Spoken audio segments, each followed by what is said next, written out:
Tout pour investir. Investir autrement.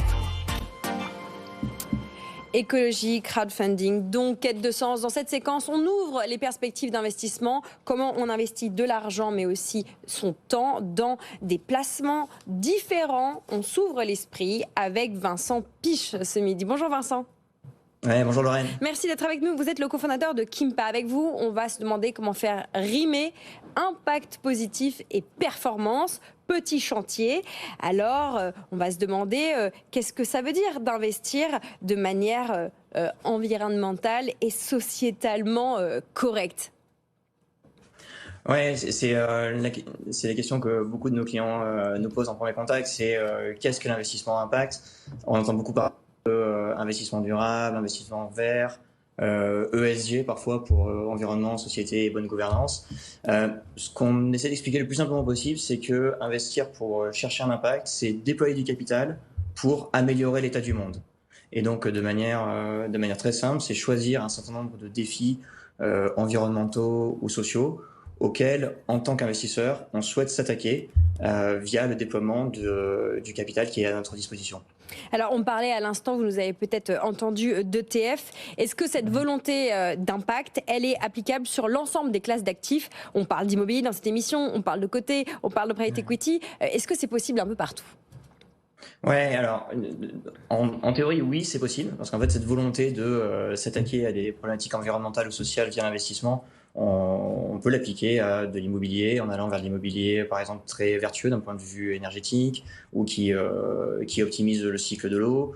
On peut l'appliquer sur du foncier lorsqu'on souhaite par exemple s'engager dans des projets de régénération naturelle, de foresterie, etc. Sur le côté c'est plus compliqué parce qu'en fait on est distant par rapport au sous-jacent, donc par rapport à la cible dans laquelle on investit. C'est pour ça que finalement, nos clients investisseurs à impact les plus engagés, eux, souhaitent investir dans des startups, donc dans la classe d'actifs privés, private equity, pour être très très proche de la cible dans laquelle ils investissent. Mais en théorie, oui, un prisme durable, engagé, est applicable sur toutes les classes d'actifs. Il y a un enjeu de proximité, c'est ce que vous nous dites. On a envie de savoir que c'est à côté. L'argent, on l'a placé dans quelque chose qui n'est pas trop loin de nous. Ouais, c'est ça en fait, cette proximité avec les acteurs qui pilotent cet argent. Donc, lorsqu'on mise par exemple sur une société innovante, sur une start-up, bon, on est en contact avec ses fondateurs, ses fondatrices. On connaît leur marché, on est capable de bien échanger avec eux, de bien comprendre finalement l'action qu'ils vont mener, et puis de les influencer aussi lorsqu'on prend part à la gouvernance au quotidien avec eux. Chose qui est plus difficile à faire lorsque vous souscrivez à un ETF, bien sûr. On va parler un tout petit peu de vous, si je peux me permettre, Vincent. Vous êtes par Skype avec nous. Pour ceux qui ne nous suivent pas à l'image, vous habitez à Madrid, mais vous avez grandi dans un très bel endroit, chez nous en France, au milieu des vignes de Provence. Et quelque part, vous nous disiez en préparant cette émission, vous avez observé de vos propres yeux le changement climatique. Est-ce que, avec de la sécheresse, avec de l'artificialisation des sols, l'impact sur la biodiversité, est-ce que quand on investit en start-up, puisque vous parlez à l'instant, est-ce qu'on arrive à mettre un peu de soi dans l'investissement, dans des investissements qu'on ne gère pas directement? Comment on fait pour être tout à fait aligné entre nos attentes, notre expérience, notre volonté d'impact et finalement la gestion d'autres personnes? Ouais, c'est la question qui revient assez souvent. Le premier point, c'est d'être très clair sur ce qu'on a envie de faire. C'est-à-dire que si on dit qu'on va avoir de l'impact de manière très générale, on peut être justement assez agnostique, dire tiens, je dédie une partie de mon épargne vers de l'impact environnemental, vers de l'impact social, et c'est très bien. Si vous souhaitez avoir un engagement qui est plus fort, c'est-à-dire finalement ce que je vois autour de moi et qui m'enrage tous les matins en me levant, c'est la perte de biodiversité, une eau qui est de moins en moins abondante, et que je décide de m'attaquer à ces problématiques. Là, l'enjeu en tant qu'investisseur, c'est de trouver des entrepreneurs, des startups ou même des fonds qui s'attaquent à ces thématiques-là.